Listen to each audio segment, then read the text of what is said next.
Hello everyone and welcome to Skish. Today we're continuing on to our third episode of a series we like to call Under the Radar. This is a series where we give you 3 shows that we feel have, for lack of a better term, gone under the radar that we think deserve way more attention and love than what they originally got. As always, if you enjoy this type of content, don't forget to subscribe, like, and leave a comment down below. If you want to see more of it, like, comment, subscribe, and leave a comment down below. If you have a show that you felt didn't quite get the love it deserved, leave a comment down below, and we would be more than happy to include it in an episode. With that being said, let's get right into the video. Number 1. Wash It All Away. In a quaint seaside resort town of Atami lies Kinmei Cleaning, a laundry service run by Wakana Kinmei.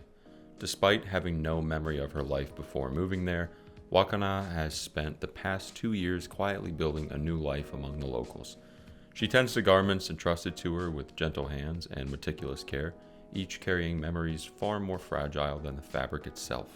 Wakana becomes a familiar presence in the town as she shares small yet precious moments with everyone. The clothing she cleans tells stories of their owners' everyday lives, allowing her to safeguard their memories even as her own remain out of reach. As she continues to wash away stains, both physical and psychological, her life becomes a gentle testament to the comfort found in ordinary moments and to the idea that even without a past, she can still belong. Airing in winter of 2026, Wash It All Away definitely got washed away amidst all the other anime. On a surface level, a show about doing probably my least favorite house chore seems extremely boring. But Wash It All Away was a lot more in-depth and captivating than I had thought it would be. With a whole cast of likable characters and a dreamy and quiet seaside setting, it's a cozy show about a niche topic that really only an anime could get you sucked into. We both got totally hooked on this show. In fact, it was probably one of our top 5 for the entire winter season of 2026. It was nice to turn the brain off, relax, and imagine myself in the little Japanese seaside town of Atami. The progression of our main protagonist Kinmei was also fun to watch. She was the new girl in a tight-knit community, and seeing her connect with everyone in different ways through doing their laundry was actually really exciting. It made me want to restart life in a small place like Atami and work to become a respected member of the community myself. So, if you're looking for a cozy, wholesome anime, you should definitely put Wash It All Away on your list. And even if it's not your cup of tea, you could probably at least get some cleaning tips out of the show. Number 2. Duke of Death and his Maid. As the elegant, frail flower petals wither away into lifeless ashes, the young Duke is tragically reminded of the despicable power forced upon him, the ability to kill anything he touches. Scorned by his family, he is sent away to live in near isolation. Fortunately, he is not entirely alone, as the manor's staff, his dutiful butler Rob, and the flirtatious maid Alice keep him company and make his life less miserable. As the Duke's romantic feelings for Alice grow, so does his continued frustration for the limits set by his unfortunate ability. Therefore, he resolves to break the curse cast upon him all those years ago, not only for his sake, but Alice's as well, for he is painfully aware of how difficult it is to avoid the touch of a loved one. Duke of Death and His Maid was one of those shows where you go into it not really expecting too much, but you get way more than you bargained for in a very good way. The show was off-putting at first due to the fact that it was entirely animated with CGI. We do have a video about CGI if you guys want to check that out as well. We set those qualms aside because the theme looked interesting, and within the first episode, those worries about the animation very quickly vanished. This show is in our eyes every bit of a masterpiece. Starting with the animation, they knocked it out of the park. This may be one of the best CGI shows we've seen. Paired with an incredibly likable, fun, colorful cast and an enthralling story, it sucks you in pretty dang fast. The fact that we got 3 seasons and an ending that gave us really good closure to the story is pretty astonishing. The story goes so much deeper than a cursed duke and a flirtatious maid. The show has a good amount of cliffhangers that leave you wanting more and more. It does a fantastic job with its use of mystery and tethering to those unanswered questions. If you're looking for a lengthy show with a great resolution at the end, look no further. The Duke of Death and His Maid really did exceed our expectations in every way. We highly encourage you to give this one a shot. You will not regret it. Finally, number 3 on our list, that's Do It Yourself.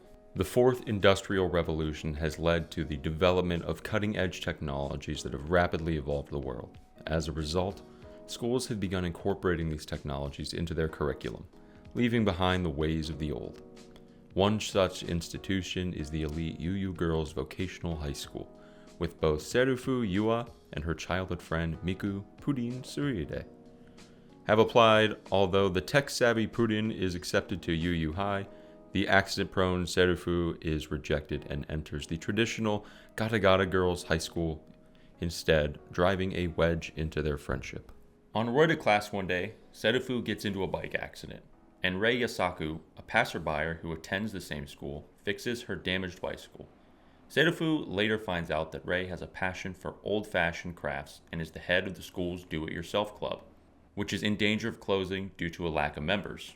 Realizing that this may be her chance to repair her relationship with Pudin, Serufu joins the club in hopes of creating projects that could bring them together once more. As the DIY club welcomes new faces, Serufu learns to build not only handicrafts but also new friendships along the way. Do It Yourself was one of those shows that you throw on after a hard day at work and where you just want to smile. Our main protagonist, Yua, is an exceptionally bubbly and positive character with a contagious personality. She's bound to make you, at the very least, grin after a rough day. The show's theme overall, I think we find pretty interesting. It's for those old souls who like to work on things with their hands. Those who look at past ways of doing things with a fondness and a sense of nostalgia. Yua and other members of the club are always striving to do their best, even if they aren't particularly great at it. It's really encouraging to watch, and it's one of those shows that makes you want to get up and just go work on something. The art style is nothing but pleasant to look at. A feature we both really like is the split hair color we see not so frequently in anime. The base layer is one color, and the one underneath is a vibrant contrast to the other, and it reflects the character's personality in a way. Just like Wash It All Away, Do It Yourself features one of those niche hobbies that anime is so good at making us care about, even though we'd never thought about it in the place before. It goes in depth with teaching us about different tools, their uses, and different methods of repair and construction. Overall, it's a fantastic, comfy slice of life that will put a smile on anyone's face, no matter what day you're having or who you are. And that wraps up our 3 shows for the Anime Under the Radar. If you've seen these shows and have opinions on them, we would love to hear about them in the comments below. If you have a show that you feel has gone under the radar and you want us to mention it or look into it, we will be happy to do that. You can put it in the comments below. So with all that being said, like, subscribe, stay tuned for more, and we will see you guys in the next Under the Radar anime.